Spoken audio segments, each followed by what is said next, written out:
స్వామి వివేకానంద వారి సంక్షిప్త జీవిత చరిత్రను తెలుసుకుందాం. బాల్యంలో వివేకానంద స్వామిని నరేంద్రనాథ్ దత్త అని, ముద్దుగా నరేన్ అని పిలిచేవారు. ఆయన కలకత్తా నగరంలో విశ్వనాథ్ దత్త, భువనేశ్వరీ దేవి దంపతులకు 1863 సంవత్సరం జనవరి 12వ తేదీ సోమవారం జన్మించారు. దత్త కుటుంబీకులు ధనికులే కాక సంఘంలో మంచి పేరున్నవారు. దాతృత్వానికి, విద్యాధికతకు, స్వేచ్ఛా స్వాతంత్ర్యాలను కాంక్షించేవారుగాను పేరెన్నికగన్నారు. నరేంద్రుడి తాత అయిన దుర్గాచరణ్ దత్త పర్షియన్, సంస్కృత భాషలలో గొప్ప పాండిత్యాన్ని కలిగిన న్యాయవాది. కానీ విశ్వనాథ్ జన్మించిన తరువాత ఆయన సన్యసించారు. అప్పుడు ఆయనకు 25 సంవత్సరాల వయస్సు మాత్రమే. కలకత్తా హైకోర్టులో విశ్వనాథ్ దత్త ఒక న్యాయవాది. అతడు ఆంగ్ల, పర్షియన్ భాషలలో గొప్ప పండితుడు. పర్షియన్ కవి అయిన హఫీజ్ రచించిన కవితలను చదివి తన కుటుంబానికి వినిపించేవాడు. బైబిల్ గ్రంథాన్ని చదవడంలోనూ, సంస్కృతంలోని హిందూ శాస్త్రాలను చదవడంలోనూ గొప్పగా ఆనందించేవాడు. మితిమీరిన దాతృత్వాన్ని, పేదల పట్ల జాలిని కలిగి ఉన్న మత సాంఘిక విషయాలలో హేతుబద్ధమైన అభ్యుదయ భావాలను కలిగి ఉండేవాడు. బహుశా పాశ్చాత్య సంస్కృతి ప్రభావం వల్ల ఆయనకు ఆ గుణాలు కలిగి ఉండవచ్చు. భువనేశ్వరీదేవి ఏ పనినైనా సమర్థంగా నిర్వహించగలిగిన రాజకుటుంబీకురాలు. నరేంద్రుడు పుట్టక ముందు కొందరు కుమార్తెలు పుట్టినా కొడుకు కావాలన్న కోరికతో ఆమె వారణాసిలోని వీరేశ్వర శివునికి పూజలు జరిపించమని తన బంధువులలో ఒకరిని కోరారు. తరువాత శివుడు ఆమెకు కలలో కనిపించి నీకు కొడుకుగా పుడతానని మాట ఇచ్చినట్టు చెప్పుకుంటారు. ఆ తర్వాత కొంతకాలానికి నరేంద్రనాథ్ జన్మించాడు. చిన్నతనంలో నరేంద్రనాథ్ ఎంతో ఉల్లాసంగా, అల్లరివాడుగా ఉండేవాడు. కానీ అదే సమయంలో అతనికి ఆధ్యాత్మిక విషయాల మీద గొప్ప ఆసక్తి ఉండేది. రాముడు, సీత, శివుడు మొదలైన దేవుళ్ళ బొమ్మల్ని పూజిస్తూ, ధ్యానిస్తూ ఆడుకునేవాడు. తన తల్లి చెప్పిన రామాయణ, మహాభారత కథలు అతని మనస్సు మీద చెరగని ముద్ర వేశాయి. పువ్వు పుట్టగానే పరిమళించినట్లు ధైర్యం, పేదల పట్ల జాలి, దేశద్రిమ్మరులై వచ్చే సన్యాసుల పట్ల ఆకర్షణ మొదలైన గుణాలు అతనిలో పసితనంలోనే కనిపించాయి. చిన్నతనంలోనే ఎవరేది చెప్పినా దాన్ని నిరూపించి చూపమని నరేంద్రనాథ్ సవాలు చేసేవాడు. మదికి, హృదికి తలమానికమైనటువంటి ఈ సద్గుణాలతో అతడు ఒక శక్తివంతుడైన యువకునిగా ఎదిగాడు. యువకునిగా నరేంద్రనాథ్ తన సింహం లాంటి రూపానికి సరితూగే ధైర్యాన్ని కలిగి ఉండేవాడు. మంచి వస్తాదు వంటి శరీర నిర్మాణాన్ని, సుస్వరమైన గొంతును, ప్రకాశమానమైన బుద్ధిని కలిగి ఉండేవాడు. సాముగరిడీలలోనూ, తత్వశాస్త్రంలోనూ, సంగీతంలోనూ తన తోటివారి మధ్య తిరుగులేని నాయకుడిగా పేరెన్నికగన్నాడు. కళాశాలలో పాశ్చాత్య తత్వాన్ని అధ్యయనం చేసి ఒంట పట్టించుకున్నాడు. తద్వారా అతని మనస్సులో విషయాలను సూక్ష్మంగా పరిశీలించే శక్తి నాటుకుపోయింది. పుట్టుకతో అలవడిన లక్షణాలైన ఆధ్యాత్మికతపై మక్కువ, సనాతన మత సాంప్రదాయాల మీద, నమ్మకాల మీద గౌరవం ఒక ప్రక్క, మరొక ప్రక్క పదునైన బుద్ధితో జతగూడిన అతని విమర్శనాత్మక స్వభావం ఇప్పుడు ఒకదానితో ఒకటి తలపడ్డాయి. ఇటువంటి సందిగ్ధ సమయంలో, ఆ కాలంలో బాగా ప్రాచుర్యంలో ఉన్న మత సాంఘిక ఉద్యమమైన బ్రహ్మ సమాజంలో చేరి కొంత ఊరట పొందడానికి ప్రయత్నించాడు.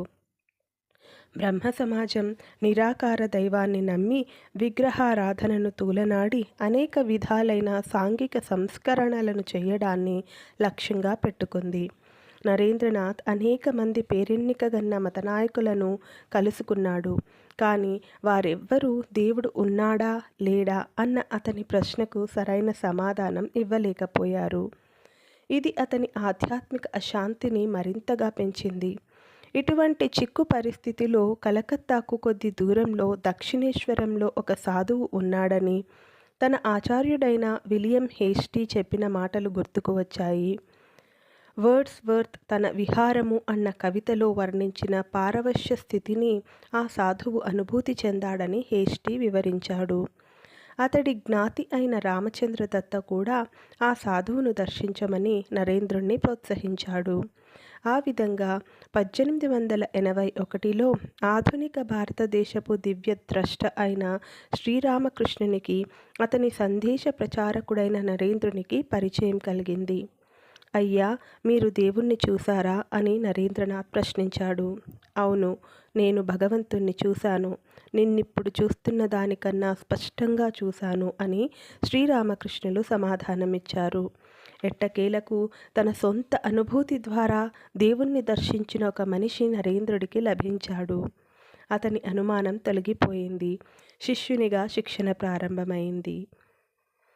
శ్రీరామకృష్ణులు నరేంద్రుణ్ణి అనేక రకాలుగా పరీక్షించారు. దానికి ప్రతిగా శ్రీరామకృష్ణులు తాను అనుభూతి చెందినట్లు వర్ణించిన ఆధ్యాత్మిక స్థితులలో నిజం ఎంతవరకు ఉందో తెలుసుకోవటానికి ఆయనను అనేక విధాలుగా నరేంద్రుడు పరీక్షించి చూశాడు. తన తండ్రి 1884లో గతించిన తర్వాత నరేంద్రుడి కుటుంబం అనేక విధాలుగా ఇక్కట్ల పాలయ్యింది. గురుదేవుల సలహా మీద దక్షిణేశ్వరంలోని కాళికాదేవిని తన కుటుంబపు బాధల్ని తీర్చమని ప్రార్థించడానికి వెళ్ళాడు. అయినప్పటికీ తనకు డబ్బు అవసరం ఉందని తెలిసి కూడా భక్తి జ్ఞానాల కోసం మాత్రమే ప్రార్థించగలిగాడు.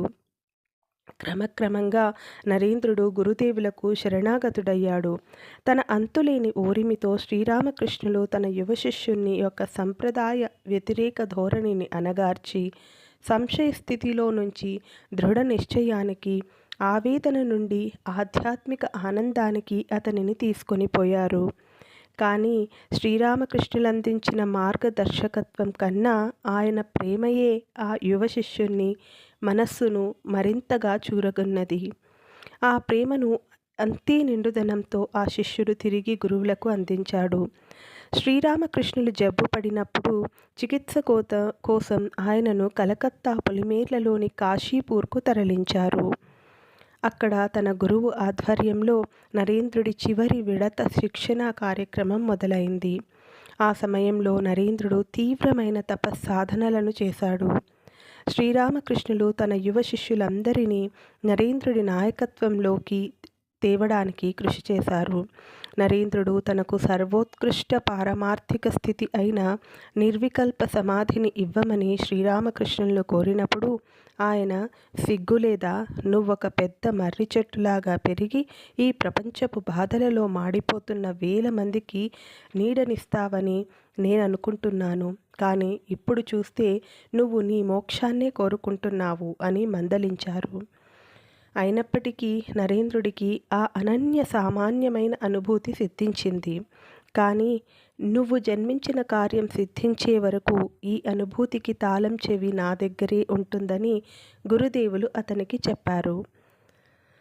తన మహాసమాధికి 3-4 రోజుల ముందు గురుదేవులు తన ఆధ్యాత్మిక శక్తినంతా నరేంద్రుడికి ధారపోసి, ఇప్పుడు నీకిచ్చిన శక్తితో మహత్కార్యాలు సాధించబడతాయి, దాని తర్వాతే నువ్వు నీ ధామానికి చేరుకుంటావని చెప్పారు.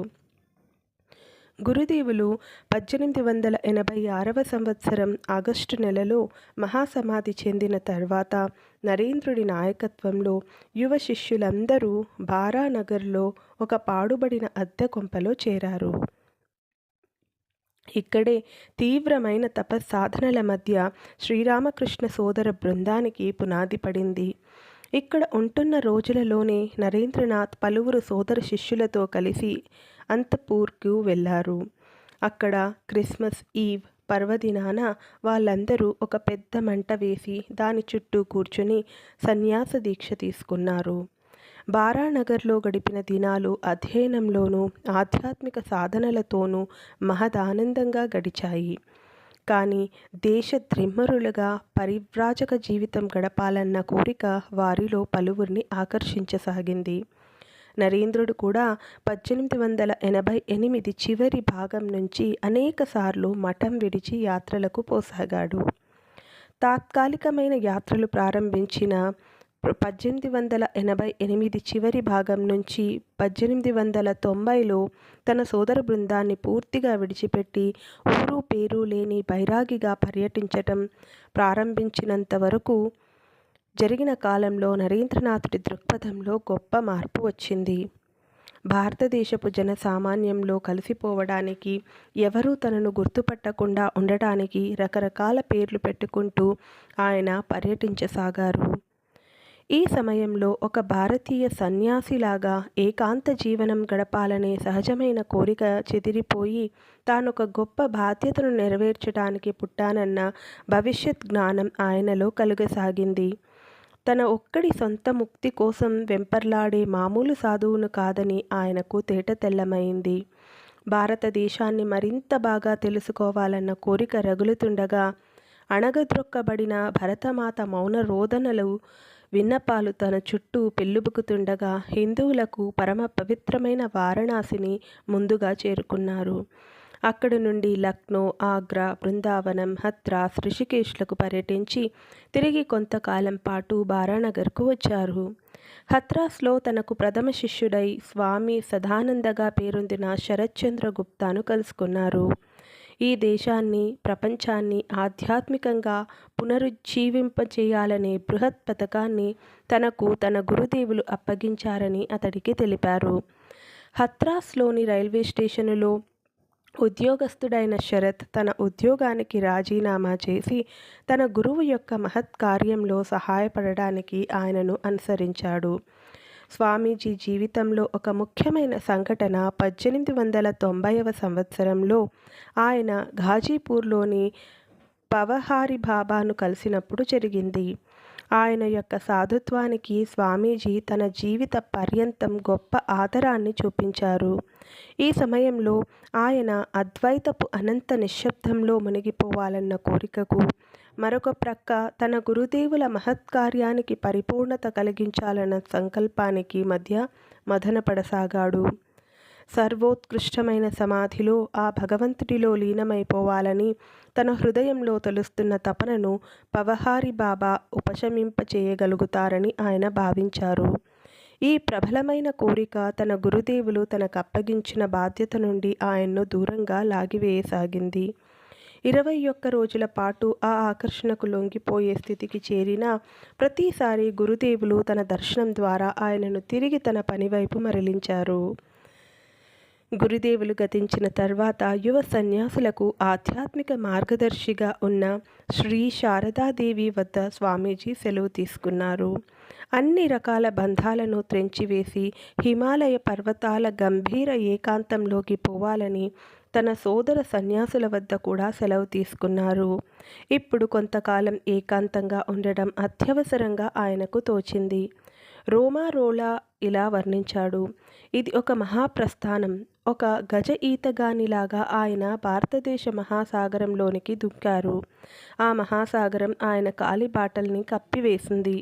దాని అలలలో తేలుతూ అటూ ఇటూ కొట్టుకుపోతున్న జనసామాన్యంలోనూ వేల మంది సన్యాసుల్లో తాను ఒక అనామక సన్యాసిగాను కలిసిపోయారు. కానీ ప్రజ్వరిల్లుతున్న మేధస్సు ఆయన కళ్ళలో కొట్టొచ్చినట్టు కనబడేది. ఎంత మారువేషం వేసినా రాజురాజే.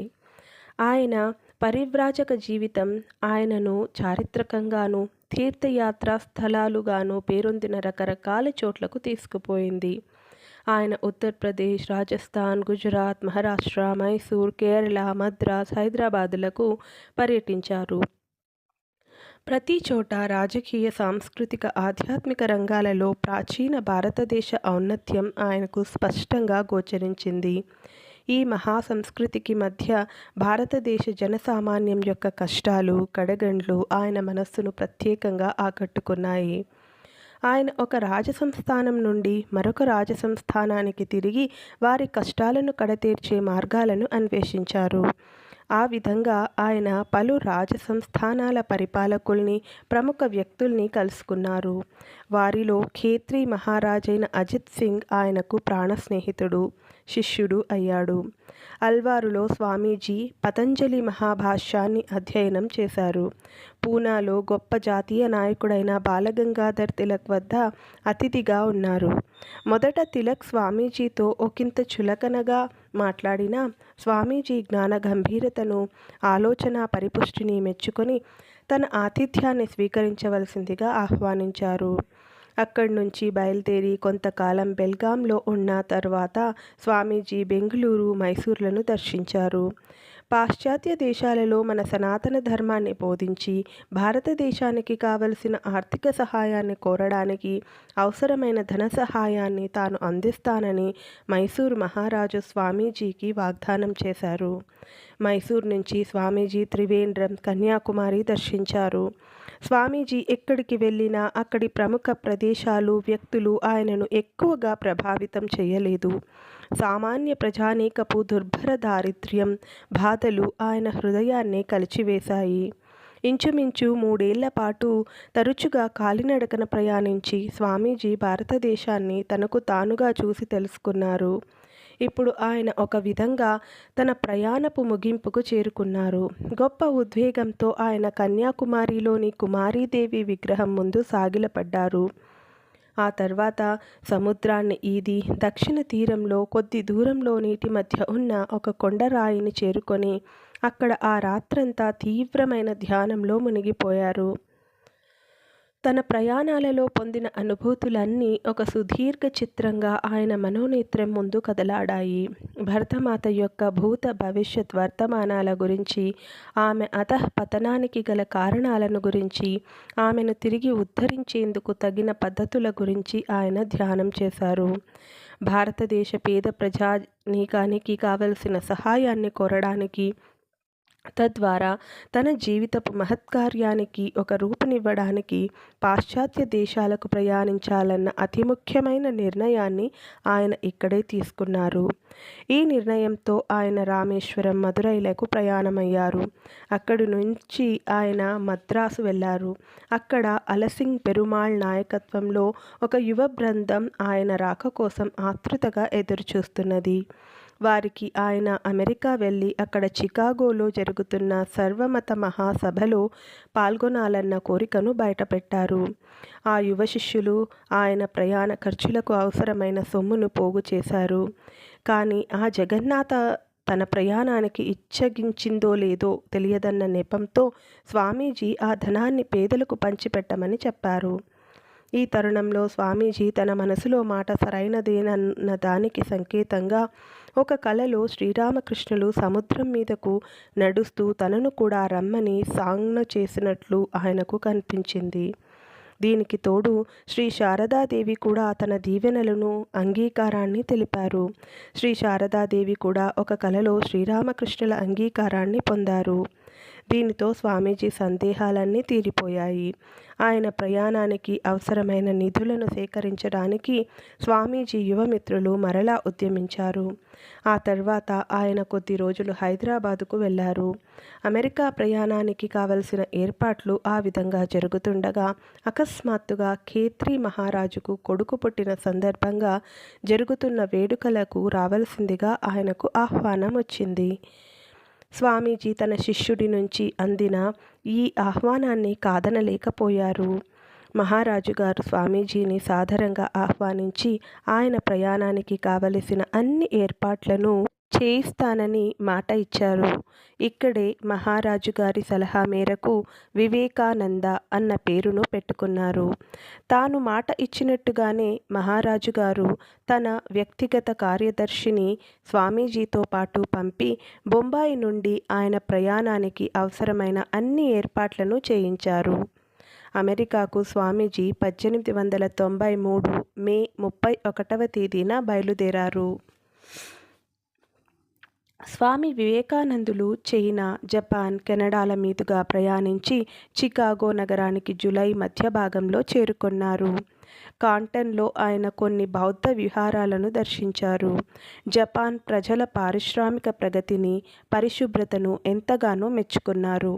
చికాగోలో ప్రజల కళ్ళు చెదిరే భోగభాగ్యాలను, కొత్త విషయాలను కనిపెట్టే మేధాశక్తిని చూసి ఒక చిన్న పిల్లవాడిలాగా దిగ్భ్రమ చెందారు.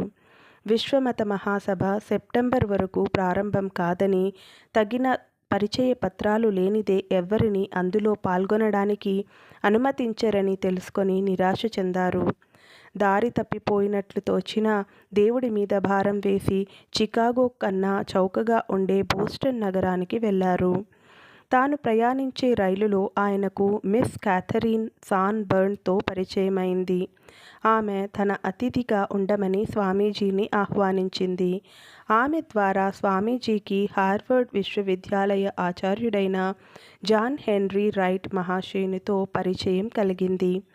సర్వమత మహాసభ అధ్యక్షునికి స్వామీజీని గురించి ఒక పరిచయ పత్రాన్ని డాక్టర్ రైట్ ఇచ్చారు. అందులో ఒక వాక్యంగా, విద్యాధికులైన మన ఆచార్యులందరినీ ఏకం చేసిన దానికన్నా ఎక్కువ జ్ఞానవంతుడైన మనిషి ఇక్కడ ఉన్నాడు అని వ్రాసారు. సర్వమత మహాసభ ప్రారంభానికి 1-2 రోజుల ముందు స్వామీజీ చికాగోకు తిరిగి వచ్చారు. కానీ ఆయన దిగులుకు తోడు ప్రాచ్యమత ప్రతినిధులకు ఆతిథ్యాన్ని అందజేసే కమిటీ చిరునామాను పోగొట్టుకున్నారు. ఆ రాత్రి అక్కడి రైల్వే స్టేషన్లో ఒక పెద్ద పెట్టెలో తలదాచుకొని మరునాటి ఉదయం తనకు సహాయం చేయగల మనిషి దొరుకుతాడేమోనని బయలుదేరారు. కానీ శ్వేత జాతీయులు కాని వారికి సహాయం అంత త్వరగా లభించదు. నిష్ఫలంగా చాలాసేపు అన్వేషించిన మీదట అలసిపోయి అంతా దైవ సంకల్పం మీద వదిలి రోడ్డు ప్రక్కన చతికిలబడ్డారు. అకస్మాత్తుగా ఆయన ఎదురుగానున్న ఇంటిలో నుంచి ఒక స్త్రీ ఆయన వద్దకు నడిచి వచ్చి ఆయనకు ఏ సహాయం కావాలని అడిగారు. ఆమెయే శ్రీమతి జార్జ్ డబ్ల్యూ హేల్. వారింటి చిరునామాయే అమెరికాలో స్వామీజీ శాశ్వత విలాసంగా నిలిచిపోయింది. హేల్ కుటుంబీకులు స్వామీజీ భక్తులుగా మారిపోయారు. సర్వమత మహాసభ 1893 సెప్టెంబర్ 11వ తేదీన ప్రారంభమైంది. కళా సంస్థ సభా ప్రాంగణం సుమారు 7,000 మంది జనంతో కిటకిటలాడిపోయింది. వారు ఆ దేశపు ఉత్కృష్ట సంస్కృతికి ప్రతినిధులు. వేదిక మీద ప్రపంచం నలుమూలల నుంచి విచ్చేసిన అన్ని మతాల ప్రతినిధులు ఆసీనులయ్యారు. స్వామీజీ అటువంటి బ్రహ్మాండమైన విశ్వవిఖ్యాతులైన వారితో నిండిన సభను ఉద్దేశించి ఎప్పుడూ ప్రసంగించలేదు. ఆయన చాలా భయపడ్డారు. ఆయన తరుణం వచ్చినప్పుడు మనస్సులో సరస్వతీదేవికి నమస్కరించి, అమెరికా దేశపు సోదర సోదరీమణులారా అని సంబోధించారు. వెనువెంటనే ఆ బ్రహ్మాండమైన సభలో కరతాళ ధ్వనులు మిన్నుముట్టాయి. పూర్తిగా 2 నిమిషాల పాటు ఆ కరతాళాలు ఆగలేదు. 7,000 మంది జనం లేచి నిలబడి తమకు అంతుబట్టనిదేదో ఒకదానికి నివాళులర్పించారు. ప్రజ్వరిల్లే చిత్తశుద్ధితో ఆయన పలికిన పలుకులు, తేజస్సుతో నిండిన ఆయన ముఖ వర్చస్సు, కాషాయ వస్త్రాలు వారిని ఎంతగా ఆకట్టుకున్నాయంటే మరుసటి రోజు వార్తాపత్రికలు స్వామీజీని సర్వమత మహాసభలో పాల్గొన్న ప్రతినిధులలో అత్యుత్తముడిగా కీర్తించాయి. భిక్షాపాత్రతో బయలుదేరిన ఒక సాధారణ సాధువు అందరి మనస్సులను దోచుకున్నవాడిగా ఎదిగిపోయాడు. స్వామీజీ అటుపై ఆ మహాసభలో చేసిన ప్రసంగాలన్నిటినీ సభికులు గొప్ప గౌరవంతోనూ ఆసక్తితోనూ విన్నారు. వాటన్నింటిలో విషయము సార్వజనీనతే. సభలో మిగిలిన ప్రతినిధులు తమ మతాల గొప్పను గురించి మాట్లాడితే స్వామీజీ ఆకాశమంత విశాలమైనది, సముద్రమంత లోతైనది అయిన మతాన్ని గురించి మాట్లాడారు. మహాసభ ముగియడంతో స్వామీజీ అనామక జీవితం ముగిసిపోయింది. అటుపైన క్షణం తీరిక లేకుండా సంయుక్త రాష్ట్రాలలోని అన్ని ప్రదేశాలలోనూ ఆయన ఉపన్యసించవలసి వచ్చింది. ఒక ఉపన్యాస సంస్థతో ఒక ఉపన్యాస పర్యటన నిమిత్తం ఆయన ఒప్పందం కుదుర్చుకున్నారు. దానివల్ల స్వామీజీ నిరంతరం ప్రయాణిస్తూ అన్ని రకాల శ్రోతలను ఉద్దేశించి ప్రసంగించవలసి వచ్చింది. ఈ పర్యటన ఆయనకు పాశ్చాత్య జీవనంలోని వేర్వేరు అంశాలను ప్రత్యక్షంగా చూసి తెలుసుకునే అవకాశాన్ని కలిగించినా ఆ సంస్థ స్వలాభానికి ఆయనను వాడుకొని అవమానాల పాలు చేసింది. ఆయనకు వారి ప్రవర్తనతో రోత పుట్టి ఆ సంస్థతో తెగతెంపులు చేసుకున్నారు. అటుపై నిజమైన ఆసక్తి ఉన్న కొద్దిమంది అమెరికన్ భక్తులకు తరగతులు నిర్వహించారు.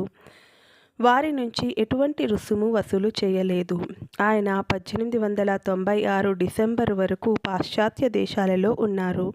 ఆ కాలమంతా విపరీతమైన పని ఒత్తిడితో గడిచింది. లెక్కలేనన్ని ఉపన్యాసాలు, తరగతులు నిర్వహించడంతో పాటు ఆయన న్యూయార్క్ నగరంలో ఒక వేదాంత సమాజాన్ని స్థాపించారు. సహస్ర ద్వీపవనంలో ఆయన కొద్దిమంది శిష్యులకు ప్రత్యేకంగా శిక్షణ ఇచ్చారు. రాజయోగాన్ని రచించారు. 2 సార్లు ఇంగ్లండుకు విజయవంతంగా పర్యటించి ఇప్పుడు జ్ఞానయోగంగా ప్రసిద్ధి పొందిన ఉపన్యాసాలను అక్కడే అందించారు. అక్కడ కొందరిని శిష్యులుగా చేసుకున్నారు. వారిలో ముఖ్యులు కెప్టెన్ సేవియర్ దంపతులు, సోదరి నివేదిత, ఈటీ స్టర్డీ మొదలైనవారు. అంతకు ముందు జేజే గుడ్విన్ అనే సంక్షిప్త లేఖకుడు శిష్యుడయ్యాడు.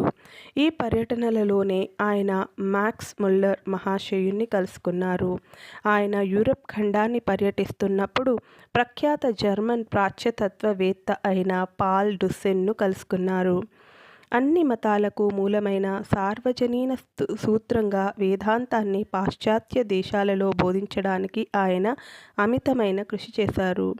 ఆయన ప్రయత్నాల వల్ల వేదాంత ఉద్యమం సంయుక్త రాష్ట్రాలలో ఒక శాశ్వత ప్రాతిపదికన వేళ్ళూనుకుంది. లండన్లో కూడా ఆయన పని కొంత పురోగతి సాధించింది. ఇక ఆయన జన్మభూమి ఆయనను ఎలుగెత్తి పిలువసాగింది. ఆయన సందేశాన్ని అందుకోవడానికి గొప్ప ఆతృతతో ఎదురుచూస్తోంది. అందువల్ల 1896 ఆఖరులో ఆయన లండన్ నుండి భారతదేశానికి బయలుదేరారు.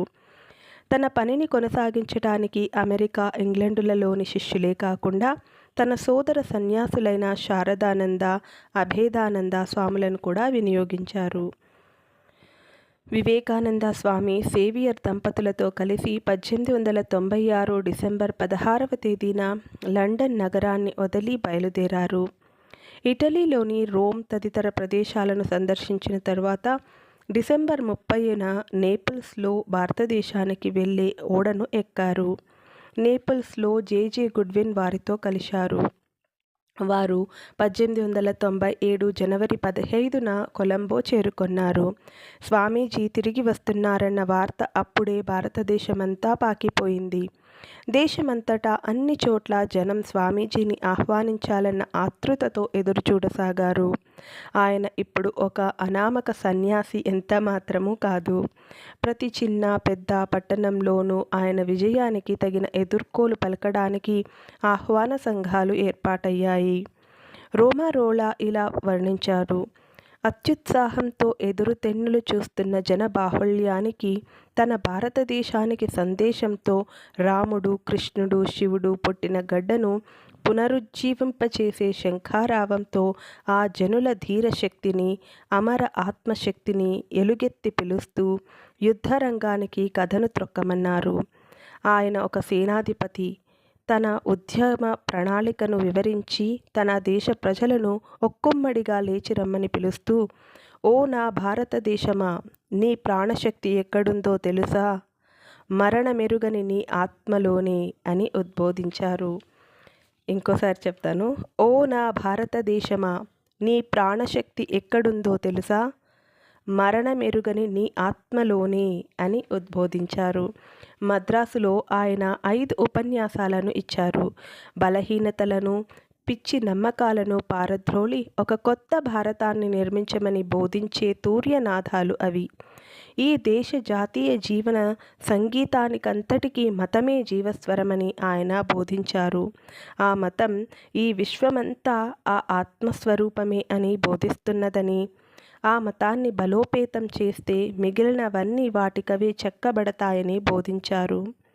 అయితే తన దేశ ప్రజల బలహీనతలను ఆయన విమర్శించకుండా ఉండలేదు. దేశ ప్రజలు గుడ్డిగా పాశ్చాత్య పద్ధతులను అనుకరించడాన్ని, పాతకాలపు పిచ్చి పిచ్చి నమ్మకాలని, కుల విభేదాలను ఆయన తూర్పారబట్టారు.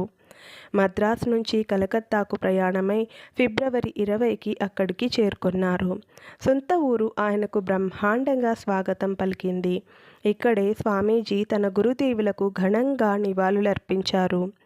ఆలోచనలలో, మాటలలో, చేతలలో నేను సాధించినదేమైనా ఉంటే ఈ ప్రపంచంలో ఏ ఒక్కరికైనా మేలు చేసే ఒక్క మాటైనా నా పెదవుల మించి రాలి ఉంటే దానిలో నా గొప్పతనమేమీ లేదు. అది ఆయనదే. నా మాటగా గుర్తుంచుకోండి. ఈ దేశం బాగుపడదలుచుకుంటే ఆయన పేరును ఆశ్రయించవలసిందే.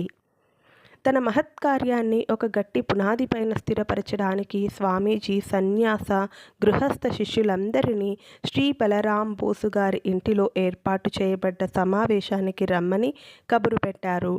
ఆ విధంగా రామకృష్ణ మిషన్ మే 1897లో ఏర్పాటయింది. స్వామీజీ మిషన్ కోసం ప్రతిపాదించిన లక్ష్యాలు, ఆదర్శాలు పూర్తిగా ఆధ్యాత్మికమైనవి, మానవ సేవకు ఉద్దేశించినవి. ఆయన తన భావాలకు కార్యరూపాన్ని ఇవ్వడానికి ఆ విధంగా ఒక యంత్రాంగాన్ని ప్రారంభించారు. కలకత్తా నగరంలో 1898వ సంవత్సరంలో ప్లేగు వ్యాధి ప్రబలినప్పుడు సన్యాసుల, గృహస్థ భక్తుల సహాయంతో స్వామీజీ సహాయ కార్యక్రమాలను ప్రారంభించారు. ప్లేగు వ్యాధి అదుపులోకి వచ్చిన తర్వాత స్వామీజీ తమ పాశ్చాత్య శిష్యులతో కలిసి నైనిటాల్, ఆల్మోరాలను దర్శించడానికి వెళ్ళారు. ఆ పాశ్చాత్య శిష్యులకు, ముఖ్యంగా సోదరి నివేదితకు ఈ కాలంలో మంచి శిక్షణ లభించింది. జూన్ 16న స్వామీజీ వీరిలో కొందరు శిష్యులతో కాశ్మీరు వెళ్ళారు. ఈ కాశ్మీరు పర్యటన స్వామీజీకి, వారి శిష్యులకు ఒక మరపురాని అనుభూతి. జూలై చివరలో స్వామీజీ సోదరి నివేదితతో కలిసి అమర్నాథ్కు వెళ్ళారు. సాంప్రదాయబద్ధంగా అనుసరించాల్సిన ప్రతి చిన్న విషయాన్ని తూచా తప్పక అనుసరిస్తూ, ఒంటికి బూడిద పులుముకొని, గోచి మాత్రమే ధరించి ఆగస్టు 2న అమర్నాథ్ గుహకు చేరుకున్నారు. ఆయన శరీరం మొత్తం దివ్యావేశంతో కంపించిపోసాగింది. ఒక గొప్ప యోగానుభూతి ఆయనకు కలిగింది. శివుడే తనకు స్వయంగా దర్శనమిచ్చాడన్న దానికన్నా ఆ అనుభూతి గురించి స్వామీజీ ఎవ్వరికీ ఏమీ చెప్పలేదు. దీని తర్వాత శ్రీనగర్కు కొంత దూరంలో ఉన్న క్షీరభవానీ మాత మందిరానికి స్వామీజీ ఒంటరిగా వెళ్ళారు. అది కూడా స్వామీజీకి ఒక మరువలేని అనుభూతి. ఆయన ఆ జగన్మాతలో పూర్తిగా లీనమైపోయారు. తాను వ్రాసిన కవితనే ఉదహరిస్తూ ఆయన ఇలా వర్ణించారు: అదంతా నిజమే, అందులో ప్రతి పదము సత్యమే. నేనే దాన్ని నిరూపించాను. ఎందుకంటే ఆ మృత్యు రూపాన్ని ప్రత్యక్షంగా ఆలింగనం చేసుకున్నాను కనుక. అక్టోబర్ 18కి ఆయన కలకత్తా చేరుకునేసరికి ఆయన పాలిపోయి బాగా బలహీనపడి రకరకాల వ్యాధులతో బాధపడుతున్నారు. అయినప్పటికీ ఆయన అనేక పనులలో నిమగ్నమయ్యారు. గంగానది పడమర గట్టు మీద కలకత్తా నుండి 5 మైళ్ళ దూరంలో బేలూరు అనే చోట కొంత భూమిని కొని అక్కడ మఠ నిర్మాణం ప్రారంభించారు. 1899 జనవరిలో సన్యాసులు ఆ కొత్త మఠంలోకి మారారు. ఇప్పుడది బేలూరు మఠంగా ప్రసిద్ధి పొందింది. అంతకు కొంతకాలం మునిపే నివేదిత బాలికల పాఠశాల ప్రారంభోత్సవం జరిగింది. ఇదే సమయంలో బెంగాలీ మాసపత్రిక ఉద్బోధన్ను ప్రారంభించారు. హిమాలయాలలో ఒక మఠాన్ని ప్రారంభించాలన్న స్వామీజీ చిరకాల స్వప్నాన్ని సేవియర్ దంపతులు మాయావతిలో అద్వైత ఆశ్రమాన్ని నిర్మించడం ద్వారా సఫలీకృతం చేశారు. ఆంగ్ల మాసపత్రిక అయిన ప్రబుద్ధ భారత అంతకు ముందే మద్రాసులో ప్రారంభమైంది. కానీ దాని సంపాదకులు 1898లో అకాల మృత్యువు పాలవడంతో 1 నెల దాని ప్రచురణ ఆగిపోయింది.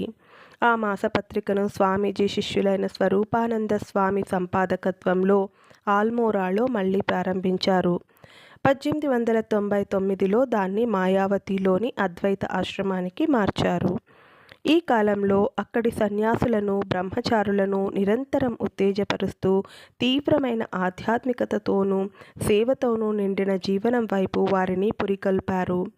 ఆయన మాటలలోనే చెప్పినట్టుగా ఆత్మనో మోక్షార్థం జగద్దిత్థాయ చ, అంటే తన స్వంత మోక్షానికి జగతికి సేవ చేయడానికి అన్న జీవితాదర్శాన్ని వారి ముందు ఉంచారు. కానీ స్వామీజీ ఆరోగ్యం రోజు రోజుకి దిగజారుతున్నది. ఇంకొకసారి పాశ్చాత్య దేశాలకు పర్యటించాలని ఆయన అనుకున్నారు. దానివల్లనైనా ఆయన ఆరోగ్యం బాగుపడవచ్చునన్న ఆశతో సోదర సన్యాసులు ఆయన నిర్ణయాన్ని సమర్థించారు. తురీయానంద స్వామిని, సోదరి నివేదితను వెంట తీసుకొని 1899 జూన్ 20న వివేకానంద స్వామి భారతదేశాన్ని వదిలి ప్రయాణమయ్యారు. స్వామీజీతో ప్రయాణం వారిరువురికి గొప్ప శిక్షణ కార్యక్రమంగా రూపొందింది. సోదరి నివేదిత వారి ప్రయాణాన్ని ఇలా వర్ణించారు: మొదటి నుంచి చివరి వరకు రకరకాల కథల సజీవ స్రవంతి ప్రవహించింది. ఏ క్షణంలో ఆయనలోని అంతర్జ్ఞాన జ్యోతి మెరిసి ఏ కొత్త సత్యాన్ని కంగుమనే ఆయన కంఠస్వరంలో వినిపిస్తుందో అన్నది ఎవ్వరికీ తెలియదు. మార్గమధ్యంలో మద్రాస్, కొలంబో, ఆడెన్, మార్సల్స్ మొదలైన ప్రదేశాలను తాకి వారి జూలై 31కి లండన్ చేరింది. ఈ ప్రయాణం వల్ల స్వామీజీ ఆరోగ్యం మెరుగుపడింది. 2 వారాలు లండన్లో గడిపి స్వామీజీ న్యూయార్కుకు ఓడలో ప్రయాణమయ్యారు. అక్కడ శ్రీ లెగ్గెట్ దంపతులతో కలిసి హడ్సన్ నదీ తీరంలో రిడ్జిలీ మేనర్ అనే సుందర ప్రదేశంలో ఉన్న వారి గ్రామీణ కుటీరానికి వెళ్లారు. నవంబర్ 5వ తేదీ వరకు స్వామీజీ ఆ ఏకాంత ప్రదేశంలో గడిపారు. ఆ తర్వాత పశ్చిమ తీరానికి ప్రయాణమయ్యారు. లాస్ ఏంజలస్, ఓక్లాండ్, శాన్ ఫ్రాన్సిస్కోలకు వెళ్లారు. మధ్యలో కొద్ది రోజులు చికాగో, డెట్రాయిట్లకు కూడా పర్యటించారు. తూర్పు పశ్చిమాలు పరస్పరం సహకారం అందించుకోవడం ద్వారా మాత్రమే మరింత శక్తిమంతంగా ఎదగగలవన్న నమ్మకం ఇప్పుడు స్వామీజీకి దృఢపడింది. పాశ్చాత్య దేశాల భోగ భాగ్యాల వెలుగుజిలుగులు ఆయన కళ్లకు మిరుమిట్లు గొల్పలేదు. అదేవిధంగా భారతదేశంలో ఆధ్యాత్మికతకు ఇచ్చే ప్రాధాన్యత, అక్కడి సామాజిక, ఆర్థిక వెనుకబాటుతనాన్ని ఆయనకు కనబడకుండా దాచలేకపోయింది. స్వామీజీ నివేదితతో ఇలా చెప్పారు: పడమటి దేశాలలో సామాజిక జీవనం పైపైన నవ్వుల పువ్వుల్ని పూయిస్తుంది కానీ వాటి క్రింద అది ఏడ్పులతో మొదలై వెక్కిళ్లతో అంతమవుతుంది. కానీ ఇక్కడ భారతదేశంలో పైపొర చీకట్లు క్రమ్ముకొని చింతలతో నిండినట్టు కనిపించినా దాని క్రింద నిర్లక్ష్యం, ఉల్లాసం నిండి ఉంటాయి. పాశ్చాత్య సమాజం బయటి ప్రకృతిని జయించడానికి ప్రయత్నిస్తే ప్రాచ్య సమాజం లోపలి ప్రకృతిని జయించడానికి ప్రయత్నించింది. ఇప్పుడు వారి వారి ప్రత్యేకతలను నాశనం చేసుకోకుండా చేయి కలిపి ఒండరుల మంచి కోసం ప్రాక్పశ్చిమాలు పనిచేసి తీరవలసిన సమయం ఆసన్నమైంది. పడమర దేశాలు తూర్పు నుంచి నేర్చుకోవలసింది ఎంతో ఉంది. అదేవిధంగా తూర్పు పడమర నుంచి నేర్చుకోవాల్సింది ఎంతో ఉంది. నిజానికి ఈ రెండింటి ఆదర్శాలను తగిన విధంగా కలబోయడం ద్వారా మాత్రమే ఉజ్వల భవిష్యత్తుకు రూపుదిద్దగలం. అప్పుడు తూర్పు పడమరలు మిగలవు, మానవజాతి ఒక్కటే మిగులుతుంది. ఈ కాలంలో జరిగిన ఒక ముఖ్యమైన సంఘటన ఉత్తర కాలిఫోర్నియాలో శాంతి ఆశ్రమ ప్రారంభం. తురియానంద స్వామిని దానికి నాయకుణ్ణి చేశారు. శాన్ ఫ్రాన్సిస్కోలో కూడా ఒక వేదాంత కేంద్రం ప్రారంభించబడింది. ఈ మధ్యకాలంలోనే స్వామీజీ పశ్చిమ అమెరికా నగరాలలో అనేక ఉపన్యాసాలు ఇచ్చారు. కానీ స్వామీజీకి దగ్గర పడుతున్న తమ అంత్యకాలం మరింత స్పష్టంగా కనపడసాగింది. ఆయన మిస్ మాక్లౌడ్కు ఇలా వ్రాసారు: ఆ ప్రశాంత తీరానికి నా నావ చేరుతున్నది, అక్కడ నుంచి మళ్ళీ అది బయలుదేరదు. అంతర్జాతీయ సదస్సు సందర్భంగా ప్యారిస్లో జరుగుతున్న మత చరిత్ర సభలలో పాల్గొనడానికి స్వామీజీ 1900 ఆగస్టు 1న విచ్చేశారు. కొందరు స్నేహితులతో కలిసి ఆయన అక్టోబర్లో ప్యారిస్ వదిలి హంగేరీ, రుమేనియా, సెర్బియా, బల్గేరియాలను దర్శించి చివరిగా కాన్స్టాంటినోపుల్ చేరుకున్నారు. అక్కడి నుండి ఏథెన్స్ మీదుగా కైరో చేరుకున్నారు. కైరోలో స్వామీజీకి అకస్మాత్తుగా భారతదేశానికి వెళ్ళిపోవాలనిపించింది. కెప్టెన్ సేవియర్ మరణించి ఉండవచ్చునని ఆయనకు మనస్సులో తోచింది. అక్కడి నుంచి బయలుదేరి మొదటి ఓడలో ఎక్కి స్వామీజీ భారతదేశానికి చేరుకొని 1900 డిసెంబర్ 9న బేలూరు మఠం చేరుకున్నారు. తన రాక గురించి వాళ్ళకి ముందుగా తెలపలేదు. అకస్మాత్తుగా ఆయన అలా రావడం సోదర సన్యాసులకు, శిష్యులకు పట్టలేని ఆనందాన్ని కలిగించింది. కెప్టెన్ సేవియర్ అక్టోబర్ 28న మరణించారన్న దుర్వార్త స్వామీజీకి మఠంలో తెలిపారు. శ్రీమతి సేవియర్ను ఓదార్చడానికి ఆయన వెంటనే మాయావతికి బయలుదేరి వెళ్లారు. అక్కడికి 1901 జనవరి 3న చేరుకొని 15 రోజుల పాటు అక్కడే గడిపారు. అద్వైతానికి అంకితం చేయబడిన ఈ హిమాలయాశ్రమంలోని దృశ్య సౌందర్యం ఆయనను ముగ్ధుని చేసింది. తన అనారోగ్యాన్ని, తీవ్రమైన చలిని లెక్క చేయకుండా ఆయన అక్కడి చెట్లలోనూ కొలను చుట్టూ చీకుచింత లేకుండా ఆనందంగా విహరించారు. బేలూరుకు తిరిగి వచ్చి 7 వారాల పాటు అక్కడే ఉన్నారు. ఆ తర్వాత తూర్పు బెంగాలుకు, అస్సాంకు ప్రయాణమయ్యారు. ఆయా చోట్ల ఉన్న తీర్థ ప్రదేశాలను దర్శించాలని స్వామీజీ తల్లి భువనేశ్వరీ దేవి కోరారు. స్వామీజీ మిసెస్ బుల్కు వ్రాసిన ఉత్తరంలో ప్రతి హిందూ వితంతువుకు ఉండే కోరిక ఇది. నా వారికి నేను అన్ని విధాలా బాధల్నే తెచ్చిపెట్టాను. ఆమెకున్న ఈ ఒక్క కోరికని తీర్చడానికి ప్రయత్నిస్తున్నాను. నంగల్ బంద్, కామాఖ్య, షిల్లాంగ్ మొదలైన ప్రదేశాలను సందర్శించి ఢాకాలోనూ షిల్లాంగ్లోనూ కొన్ని ఉపన్యాసాలు ఇచ్చిన తర్వాత స్వామీజీ 1901 మే 2వ వారంలో మఠానికి తిరిగి వచ్చారు. ఇక స్వామీజీ మఠంలో ఎటువంటి చీకు చింతాలేని జీవితం గడపడానికి ప్రయత్నించారు. కొన్నిసార్లు గోచి మాత్రమే ధరించి మఠ మైదానాల్లో విహరించేవారు. వంట పనుల మీద అజమాయిషీ చేసేవారు. సన్యాసులతో కలిసి భక్తి గీతాలు పాడేవారు. కొన్నిసార్లు సందర్శకులకు ఆధ్యాత్మిక విషయాలు బోధిస్తూ, కొన్నిసార్లు తన గదిలో అధ్యయనంలో మునిగిపోయి, కొన్నిసార్లు సన్యాసులకు శాస్త్రాలలోని సూక్ష్మ విషయాలను బోధిస్తూ తన భవిష్యత్ కార్య ప్రణాళికలను వివరిస్తూ కనిపించేవారు. అంతవరకు తన పేరు మీద ఉన్న బేలూరు మఠ ఆస్తులన్నింటినీ తన సోదర సన్యాసుల పేర బదిలీ చేసి తన బాధ్యతలను పూర్తిగా తొలగించుకున్నారు. జపాన్ నుండి 2 బౌద్ధ భిక్షువులు 1901వ సంవత్సరాంతంలో వచ్చి జపాన్లో త్వరలో జరగబోతున్న మత సభలకు విచ్చేయమని కోరారు.